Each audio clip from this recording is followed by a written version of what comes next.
good morning or good afternoon, depending on where you're joining us from. I don't think there are any good evenings or uh, late nights, but I'm Doris Mold, and I am one of the co-CEOs of Annie's Project, and welcome to our session on learning how to become a crop insurance agent or loss adjuster. We are so pleased to be partnering with the USDA Risk Management Agency, and this project is funded through a partnership with USDA Risk Management Agency. And we'll hear from some of those folks here shortly. Just before we begin, just a few reminders on our etiquette. Please mute yourself during the presentation, so we'd appreciate you taking care of that now. And you will have an opportunity to certainly unmute yourself, but while the presentations are going on, it would be very helpful if you have questions that you either write those down for yourself to ask those at a later time, or to put those in the chat, and we'll keep track of those and make sure that they are asked at some point. And so just a reminder to mute yourself. I know that sometimes you're kind of dealing with a lot of different buttons and things as you come in, but we'd really appreciate that if you'd mute, and that will help make sure that we have our focus on the people that are presenting, and then there'll be plenty of time for Q&A afterwards. And so our plan is that we will have Q&A after the presentations are done, and that's where we'll answer the majority of the questions. At that time, if you wish to speak and unmute yourself, we'd really appreciate it if you'd raise your hand on Zoom, and that would be very helpful, just to kind of keep things more orderly. So you should have an icon on your toolbar that will allow you to raise your hand during that time. And so we'll recognize you, and then you can ask a question. So we just want everyone to have that opportunity. And so again, please mute yourself as you come in, and that would be appreciated by all of us. Just so you know that we'll have a brief welcome by your host today, Annie's Project, and then we'll have a welcome and introduction from the administrator from RMA, and then we'll have some RMA PowerPoints with the highlights of the project, and we'll have the opportunity for Q&A, and then the next step if you're interested in participating in the program. So just know that that's kind of the run of today. And we have a lot of time built in for Q&A, so this will not be a death by PowerPoint situation. Just a few things about Annie's Project. Annie's Project is a national nonprofit, a 501c3. We have co-CEOs. I am one of the co-CEOs. I'm Doris Mold. And then with us today is Carisha Devlin, who is also the other co-CEO. I don't know, Carisha, if you can unmute and say hello. Hello, everyone. Thanks so much for joining us today. All right. And then Ruth Hambleton is also with us today. And I don't know if Ruth has been having some challenges with her video, but Ruth, would you like to unmute and say hello? I can unmute, say hello. And yes, I do have trouble with the video, so I'm turned off for right now. All right. And Ruth is the founder of Annie's Project, and she is also on our board of directors. Oops, sorry, I apologize. We are spread across the United States and U.S. territories, and we have an occasional international program as well. Annie's Project is currently being taught in 38 states and 1 U.S. territory. We have 800 plus people that have been trained to facilitate an Annie's Project course, and we've reached over 19,000 women, and we also trained men as well, and people that identify otherwise during our courses. And we've reached thousands more during our virtual informal programming as well. Risk management education is at the core of what we do, so we're really excited to have this partnership with RMA and our fellow pilot projects, which you'll learn more about in just a moment or two. So just looking forward to having our next part of our presentation here by Sean Patrick. So welcome, Sean, and we'll let you take it away from here. All right, well, thank you, Doris. Thank you, Carisha.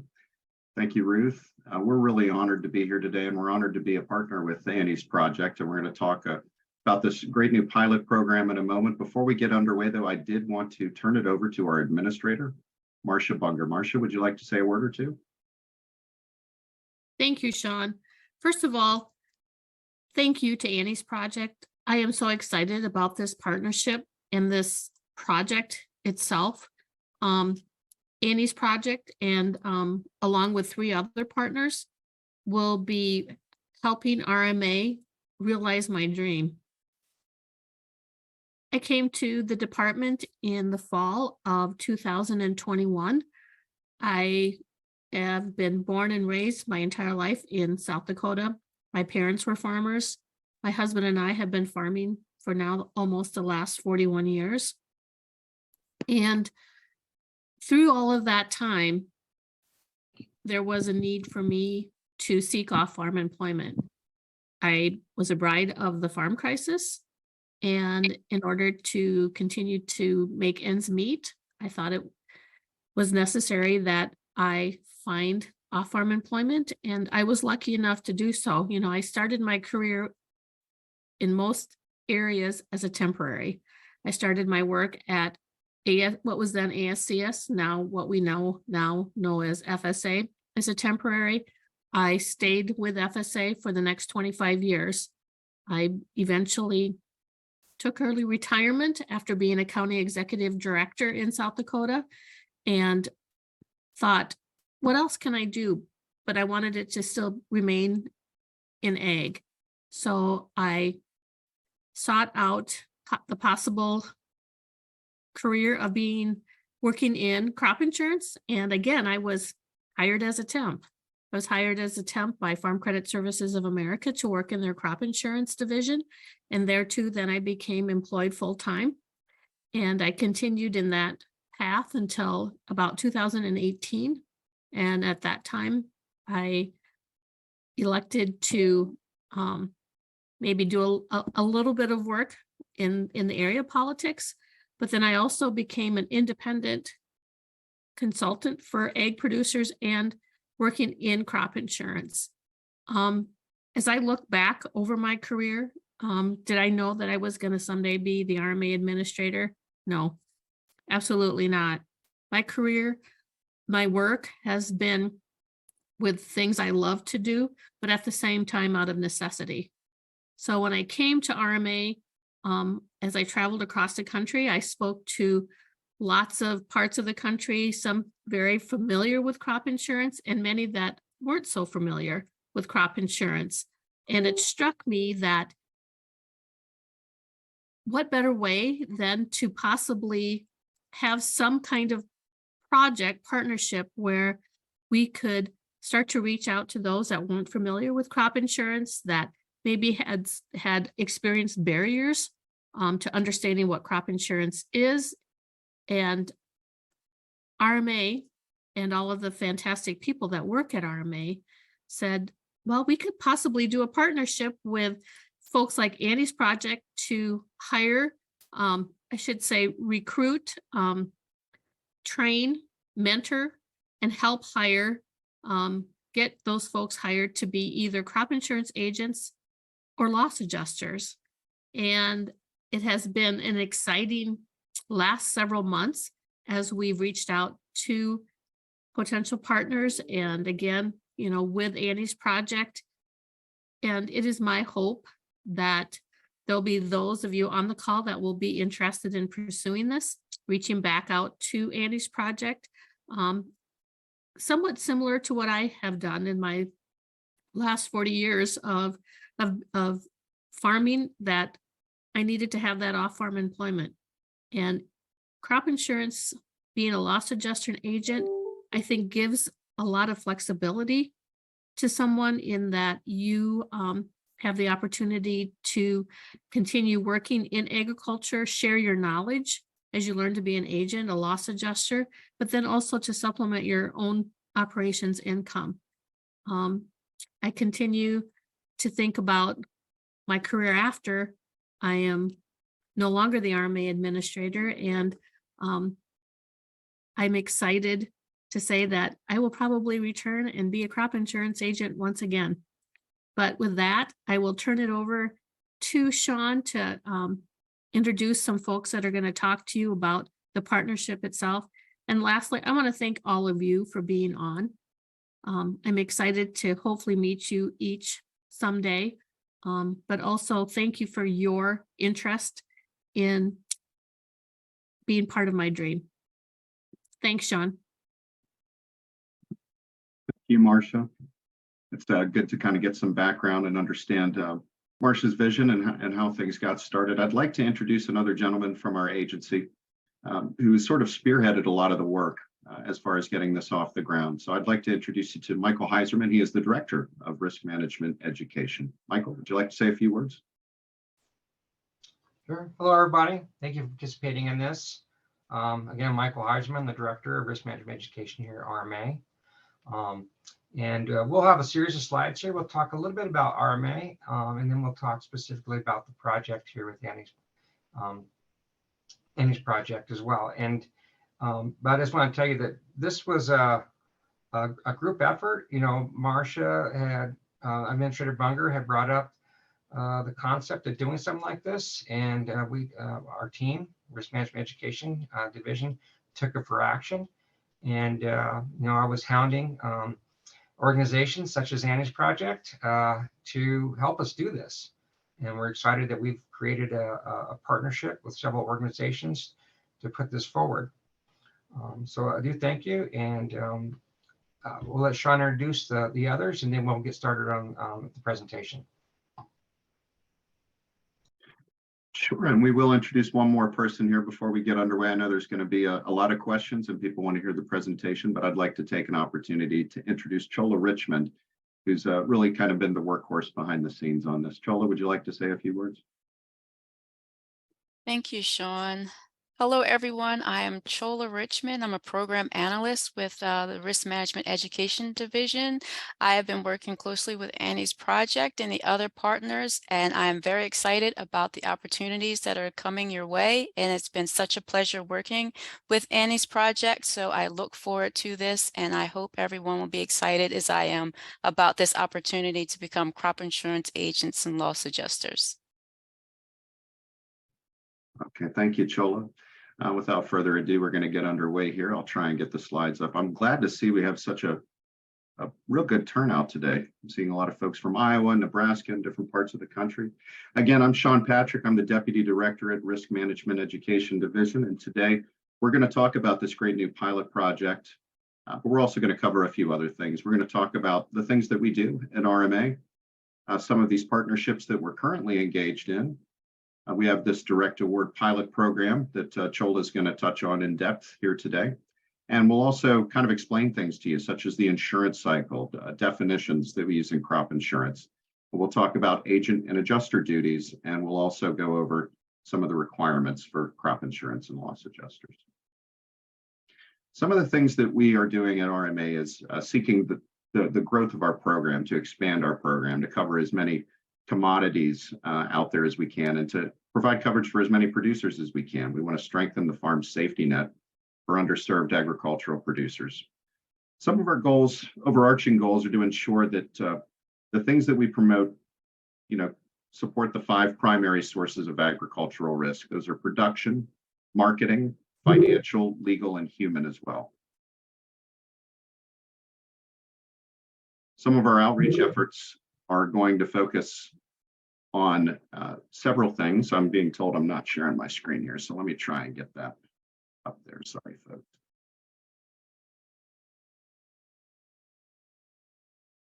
All right, can we see now? All right, wonderful. Yes. Okay, great. So some of the things we're going to be talking about today, like I said, are we're going to go back and talk about some of the great things we're doing and the ways that we can best serve you and hopefully learn a bit more about this program. But we work with recipients selected through a highly competitive process or direct awards for these cooperative agreements. And we can also conduct outreach at national level events.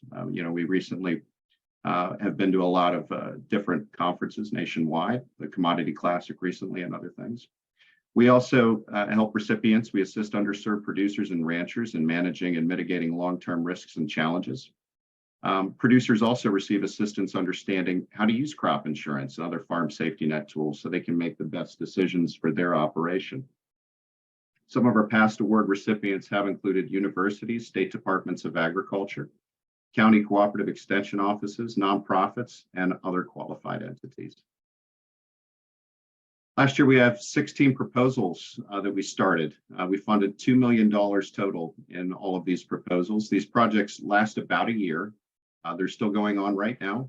Some of the audiences that we serve include Native farmers, African-American producers, Hispanic growers, California growers, Alaska. We have a great project up in Alaska right now. We also support organic producers in 20 states and livestock operations. Some of our partners, as I mentioned before, include universities, also historically Black colleges and universities, and nonprofits. And these topics range from financial planning to climate smart ag. And the project that we really want to talk about today, and I'm going to turn it over to Chola here, is our direct award pilot program called Building Resiliency. So I will now turn it over to Chola. Thanks, Sean. One of our pilot programs that we do have currently is the Building Resiliency project, and this is seeking to increase the number of crop insurance agents as well as loss adjusters. And this, like we said before, it's a collaborative project. The lead on the project is the Intertribal Agriculture Council, and our partners are also Annie's Project, Royal Coalition, and Alcorn State University. And this pilot program is going to last for 2 years, and it's essentially trying to increase the pipeline to have underserved producers have better access or more access to crop insurance agents and loss adjusters within their community. Next slide, please.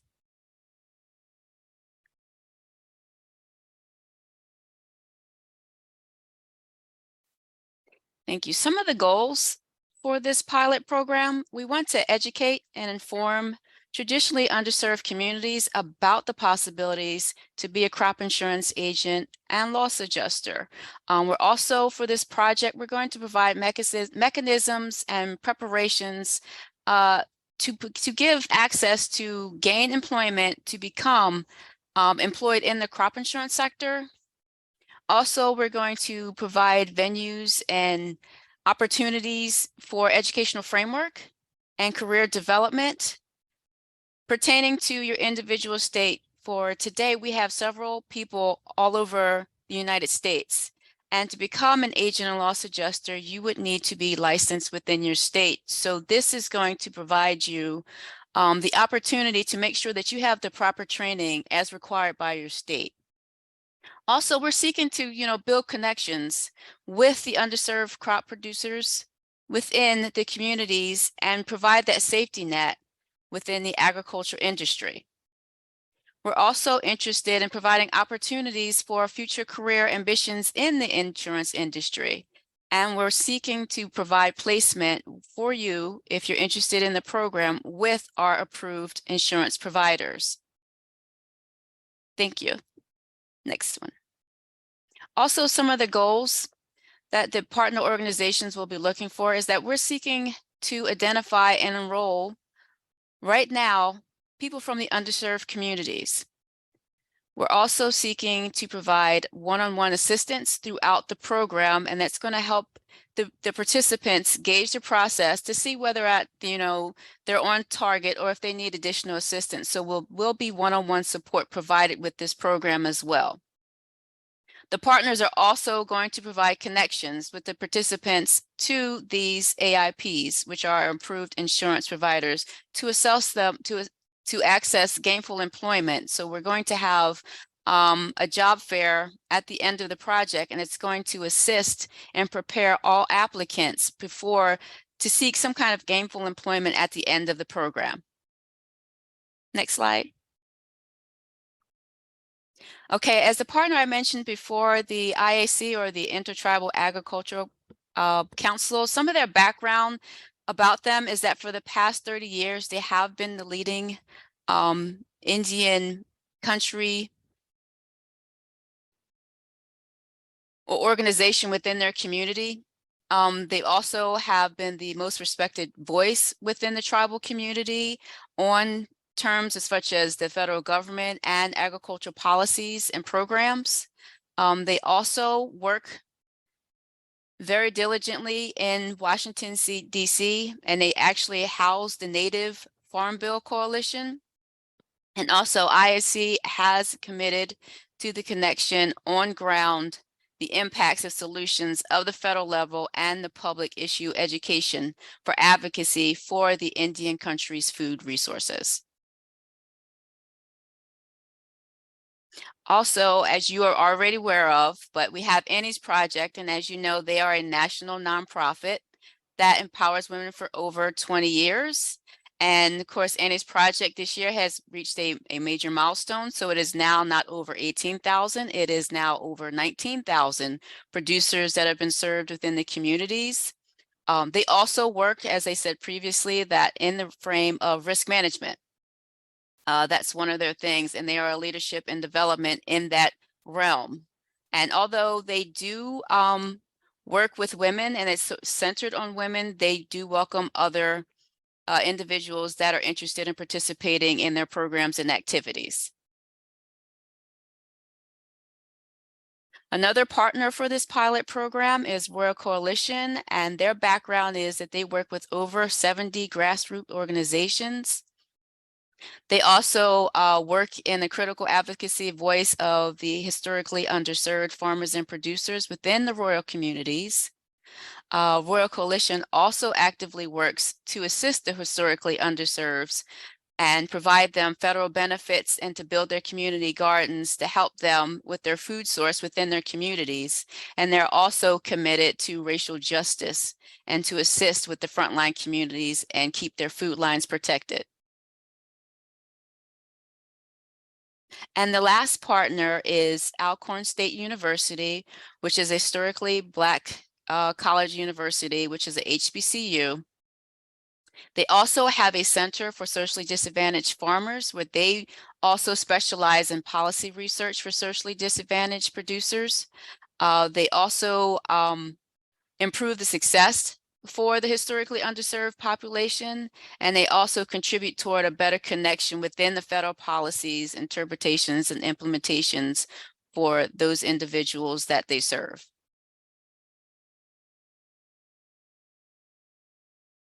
Now, currently what we see is the timeline for this project. As I stated before, this project is a 2-year project. So the participants that are interested in participating in this project are looking about an 18-month to 12-month commitment.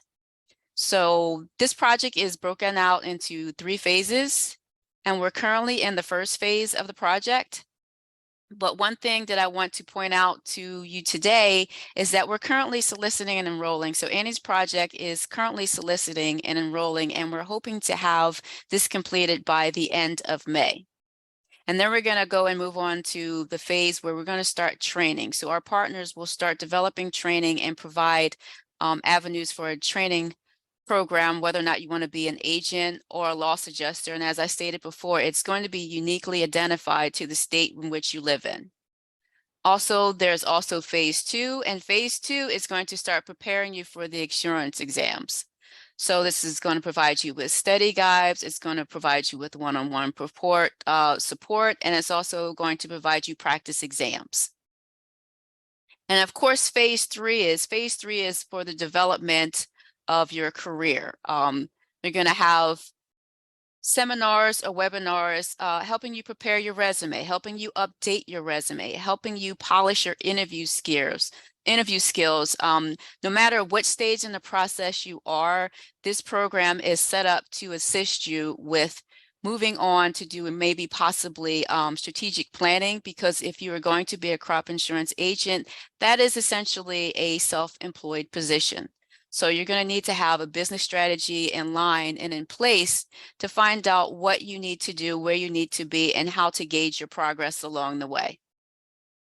And also at the end of this project, there's going to be a job fair where you're going to have the opportunity to interview with our approved insurance providers And throughout this process, you'll be prepared to stand in front of them and have a successful interview with them. Thank you. So this slide is talking about pretty much how the insurance cycle works. And there's 4 phases to the insurance cycle. And the first phase is what the agents would be heavily involved in, and that's the application process. Within this phase, you're going to deal with the policy renewals. If you currently have a crop insurance policy, this is where the policy would be renewed. This would be any changes that would come across in the policy. This would also discuss applications. If you want to apply for a new policy, or if you're a new producer, you would fill out the application in this phase. This is also where you would have to reach your sales closing date. And at this stage, you would also have the insurance attachment. So once this phase completes, the insurance would attach to your policy, and this is where the agent would be heavily involved. For the next stage, it's the coverage and billing. And the coverage and billing is just that. It's going to tell you all the information that you process with your agent. It would be covered under this phase. So you would get a summary of coverage, which then in turn would show you all of the crops, the levels of insurance, the acreage. It would show up on there as well. You would also formulate your acreage report, which means you would have to go into your agent's office or speak with your agent to let them know, you know, I did fill out this application and I planted XYZ amount of acres. That would show up on your summary of coverage. And from that, it would generate a bill. And that bill would be the premium you would owe towards your summary of coverage and for that crop year. And so the next phase would be the claims process. The claims process is where a loss adjuster would be heavily involved. And within this process, this is where an insured or producer would, you know, let their agent know. You would notify your agent whether or not you have damage or inspect damage or notice of loss. That would go into your agent, and then the loss adjuster would step in and they would come in this phase and they would do an inspection of your fields or your livestock or your operation. And if there was a loss, then the loss adjuster would calculate an indemnity. And then through that process, you would move on to the program changes phase, which would be the final phases. And it's pretty much self-explanatory. It's any changes that took place. It would be contract changes that you want to have, but if you're a loss adjuster or an agent, this would be if new programs came through. For example, this year we have microfarm. So during this stage, you would start preparing yourself to become familiar with microfarm, any new changes, because when the application phase starts again, the agents would need to be responsible and would need to be well aware of the microfarm policy, what benefits it has, and be able to explain that to the producers. Next, please. Okay, so here are just some definitions. And this just defines a crop insurance agent versus a crop insurance loss adjuster. So the definition for a crop insurance agent is, like I was saying, you need to be licensed within your state. So you have to be eligible to sell crop insurance within your state.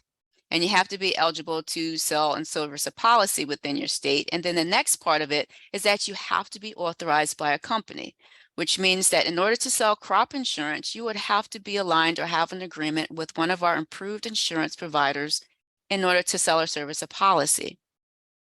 Now, for a crop insurance loss adjuster, this pretty much means that you also must be licensed by the state, and you also have to provide information that you're licensed by the state and that you have passed the proficiency testing program.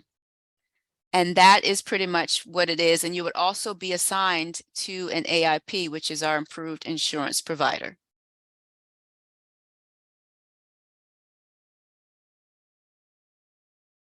Okay, so here are some of the duties that an agent would be responsible for. So, of course, a crop insurance agent, there will be the individual that will be selling the crop insurance policy. So they would have to be familiar with the policy in order to answer questions about the policy. And you would also need to be familiar with the insurance options. Within each of our policies, we do have different options that are available in certain areas. So the agent would need to be familiar with that as well.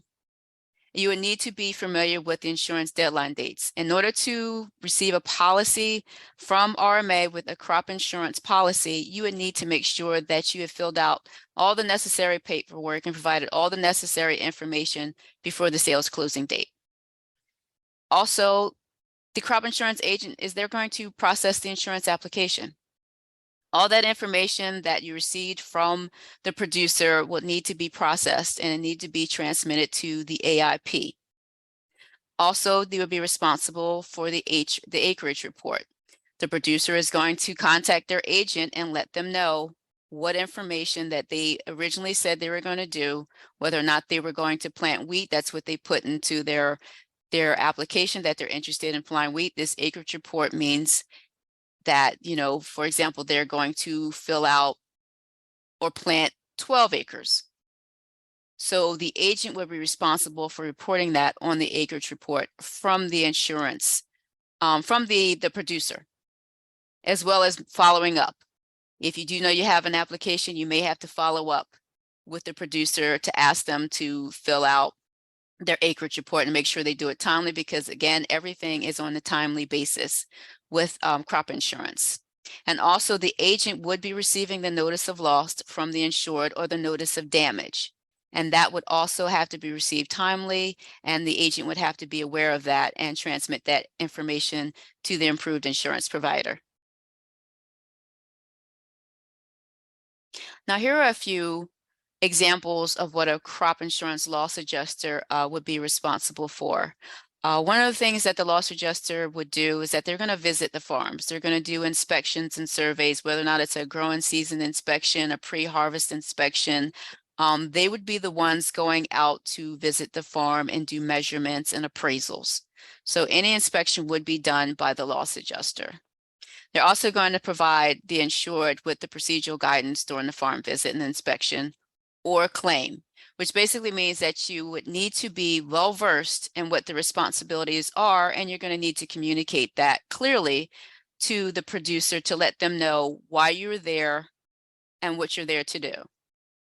So also, like I said before, you're going to do appraisals. They're going to appraise the potential of the crop, and also they're going to determine the factors related to the loss.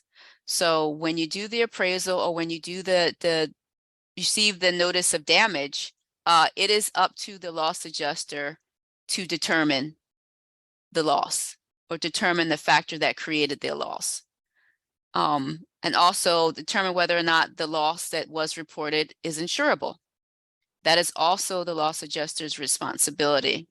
And as I said before, that it is the loss adjuster's responsibility to claim, to prepare the claim documentation to support that there's going to be an indemnity, or in some cases that there is no loss.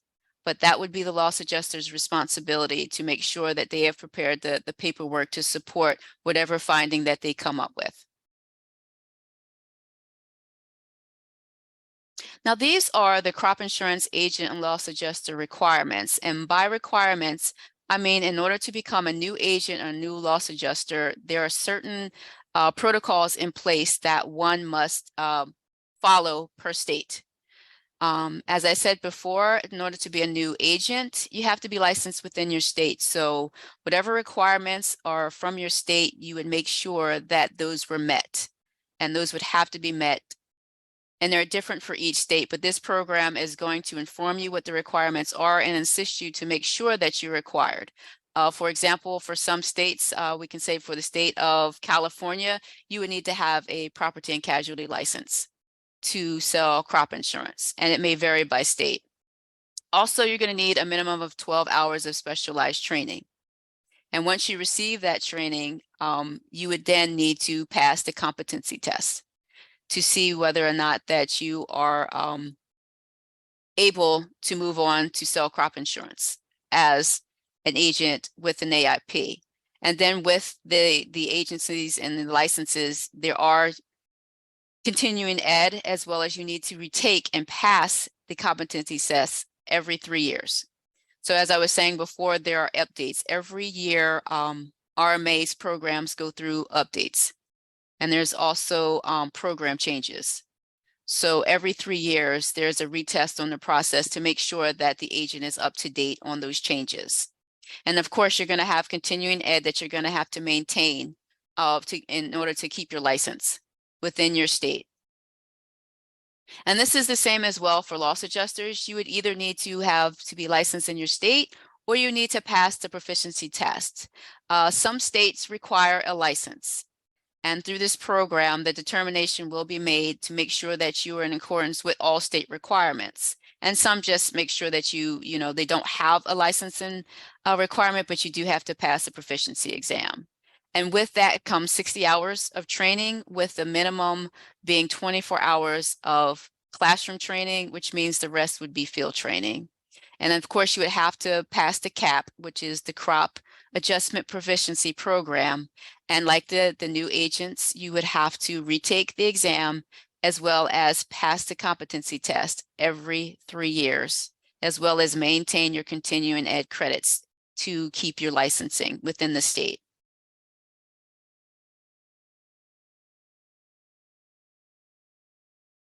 So that concludes our presentation.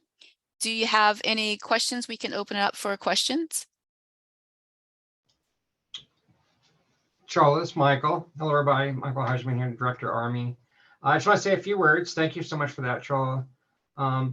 Administrative Bunger and Risk Management Education are totally committed to this being successful with our partners. And, this is a great avenue for supplemental income for your farm income. You're going to be fully qualified, trained, and certified through this program. And we'll do everything we can possible to help you get employed by one of the insurance agencies across the country. There's hundreds of them.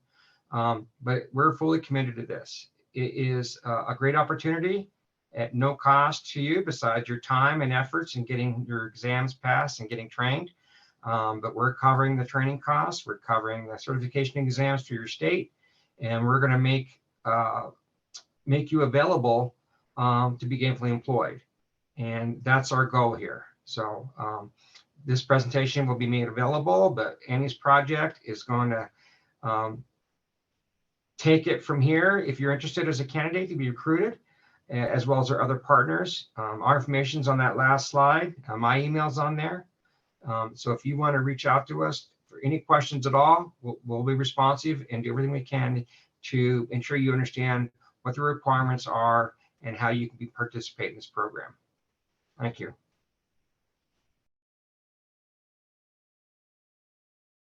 All right, well, thanks, Michael. Thanks, Chola. I guess at this point, we'd like to see if there's any questions out there. Doris, have we had any questions from the attendees today? So we have a question saying, can you identify underserved communities in Colorado? I live in a more populated community, so was wondering about travel. Well, I could try that. I'm not sure exactly what you're asking, but certainly Colorado, as all states do, have areas or regions where we consider underserved, and that underserved could be based on many factors. Tribal regions, there's tribal regions in Colorado. There's areas of Colorado that have been traditionally underserved as far as those requirements go, whether it's income based or have barriers to USDA products and services. But this program is, a lot of trainings can be virtual, and where you're employed in that state, I assume that those insurance agencies are regionally based. So you'd be working within, their goal is to be working within your community or a community accessible to you. I don't know, does anyone else have any comments on that?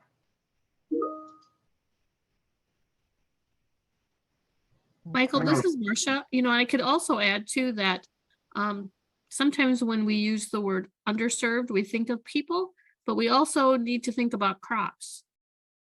So traditionally, row crops have received a lot of attention in the last several decades with the kinds of policies that have been made available. But, we are also very interested in addressing specialty crops, organic crops, urban growers, veteran farmers, beginning farmers. And so that maybe gives you some additional thoughts when we talk about underserved. Okay, thank you, Marcia. Thank you, Michael. I see a question here from Megan Lovelace. She's asking, let me see if I can get that. Do you offer assistance to disabled folks to complete the application process?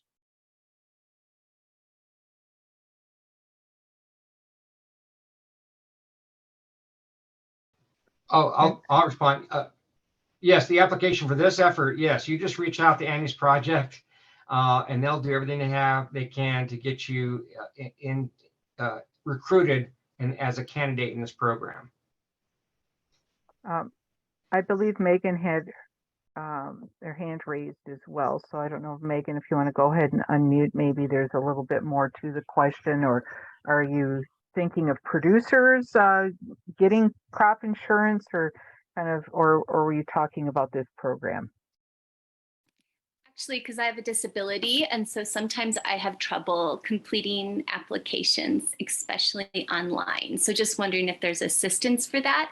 And I have a secondary question around, especially our Black and Brown and Indigenous communities in Colorado, oftentimes in urban settings. It's very small acreage. And is there any limitations if someone would like to participate, but they maybe only have a half an acre or something? I know you talked about urban, and I'm an Annie's Project facilitator, so thank you. I love the training, but I wonder, because sometimes we don't necessarily think in those terms when we think about our underserved communities, that we know farming can be very creative, but sometimes it can be restrictive when we're looking for risk management.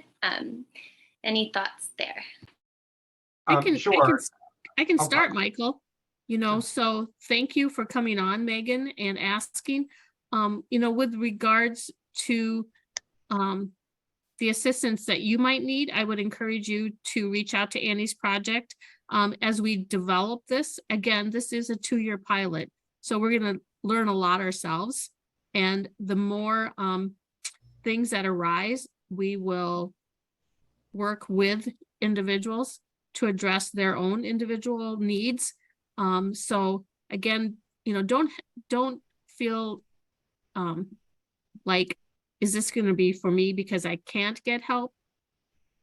Please know that, Annie's Project, USDA is standing by to help you complete the paperwork that's necessary, but then also to look at creative ways to assist you when you do become a loss adjuster or when you become a crop insurance agent. And I apologize, Michael, I talked over the top of you, so I'm going to turn it back over to you to follow up. No worries, Marcia. And I did want to address, though, and Sean could actually give more information on this, but it looks like you were also asking about urban ag and those small community farmers that may not be the big traditional row crops. And we have programs for them, and you'll learn about those. And you can also check on our websites. But we have the whole farm revenue and microfarm policies, which are intended for these type of operations specifically. And in hopes, this project, our hope is that we consider those underserved programs is important to this project, because we do think that most of the constituents that these candidates will be serving will be using those programs.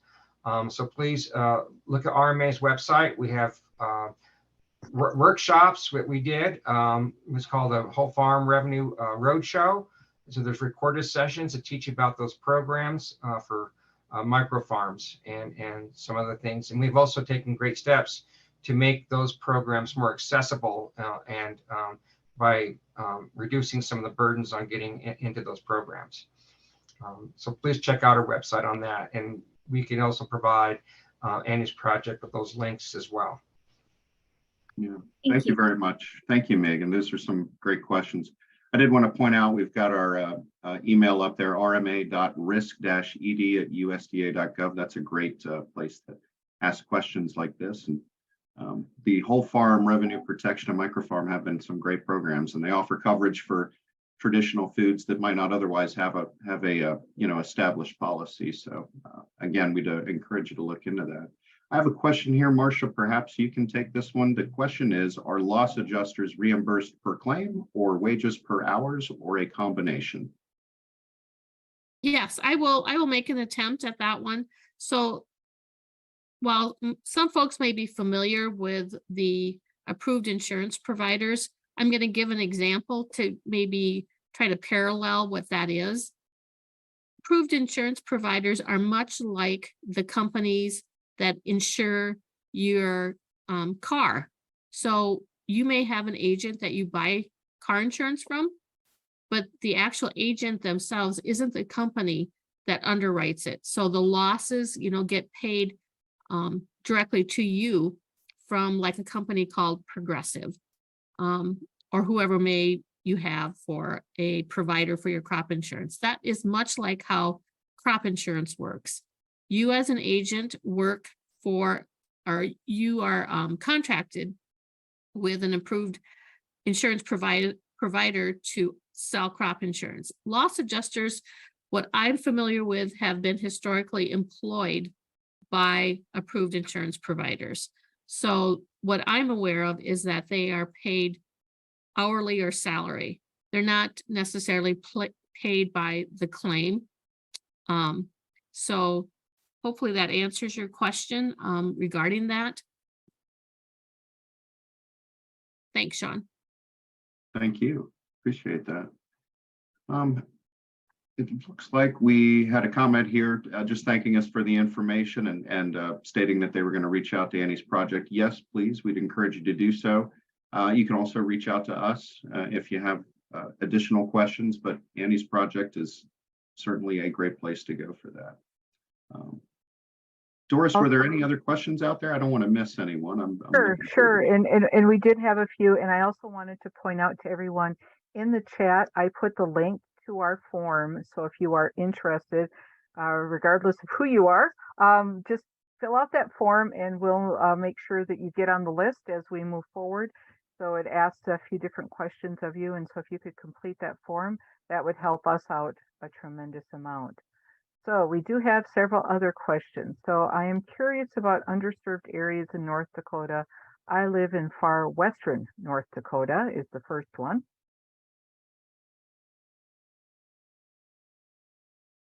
So North Dakota, I think, is probably very similar to North Dakota or South Dakota in that the western part of our state is also very remote. In addition, what I think of initially comes to mind with underserved populations are the large Indian reservations that are located in South Dakota. And I'm not as familiar with North Dakota, but I think there's probably similar types of situations. Right off the top of my head, I think about Standing Rock Indian Reservation. So when we talk about a crop insurance agent and serving that area of the country, it is, looking at those underserved communities that maybe haven't historically had access or haven't been made from, cognizant of the types of crop insurance and livestock products that are available. So I think about PRF, that is a grass type of policy that's available to anyone that has livestock and that has an interest in the grass that is being grazed by that livestock. So there is that kind of opportunity when it comes to selling a type of crop insurance in western remote regions. Also, what's grown in western South Dakota are small grains like wheat, a little bit of oats, maybe some grain sorghum, which I think of too as being what is grown in North Dakota as well.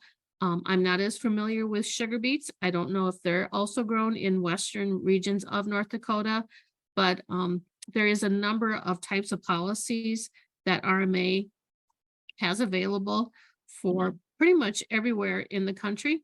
And like we've talked about, in those instances where there's small operations, maybe there are some individuals that are looking at growing vegetables We do have a number of policies that can cover vegetables, but probably more applicable would be our microfarm policy that is available to be sold in those types of situations. Is there anything I missed, Sean or Michael, that might be a benefit in answering that question? Not that I can think of, Michael.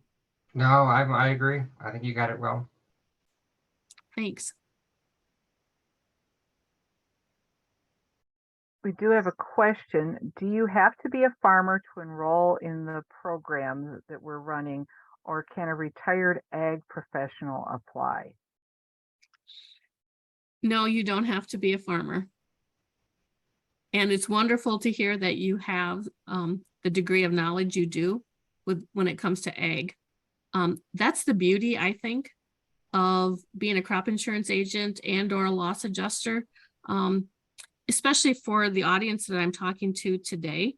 While you may not be familiar with crop insurance or the work that a loss adjuster does, the institutional knowledge that you bring to the table because of what you've already been doing in ag is going to be a huge, huge asset, not only in the institutional knowledge you have, but also the regions that you're coming from. Just planting me down, in the middle of Utah would be a disaster. I don't know the crops in Utah. I don't know the terrain of Utah. I don't know the weather patterns of Utah, but you living in the areas you do, you're going to definitely have a great leg up as you also start to learn about what is going to be needed to be an agent.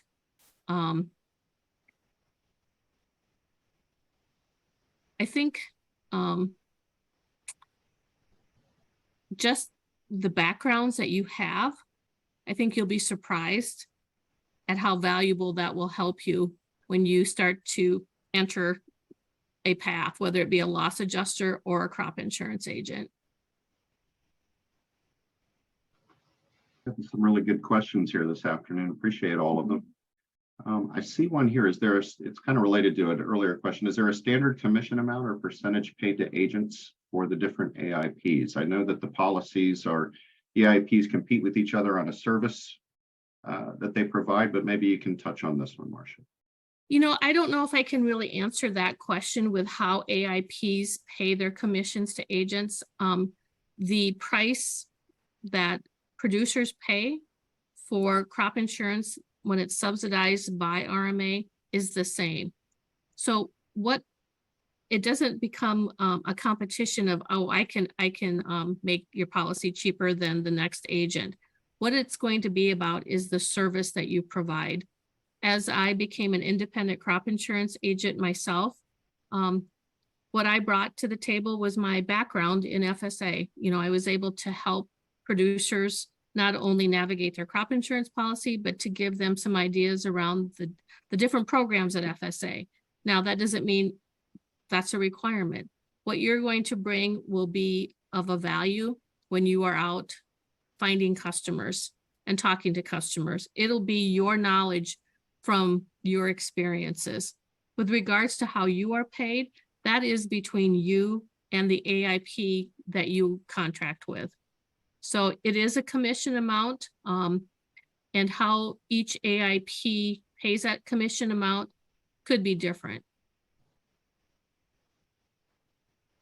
And I just wanted to add to, this program, both these loss adjuster and agents, we're promoting it basically as a supplemental income, and that relationship for that income is between you and the AIP on that contract. But understand that your relationships within your communities and your stakeholders is important. We want to encourage applicants who have a desire to help farmers and producers in their regions and have an empathy and a desire to help them. And the way you help them is providing these tools, this risk crop insurance and these risk management tools to them. And it's not easy work, that's for sure. And but that's the goal, is to have individuals within these communities reaching out to their constituents. So that's definitely one of the goals of this program. So, Michael, for those of us that are producers, we call it a side gig or a side hustle that we're engaging in to bring in some more income to our farming and ranching and growing operations. So, we did have a question that came up earlier. Just wanted to make sure this was addressed. Exactly how do we sign up for a crop adjuster? So I'm not sure if that's meant for this program. If you are interested in the program, we've put in the chat box a couple of times the form, the link to the form to complete. So that would be your first step, is to indicate an interest that you're interested in participating.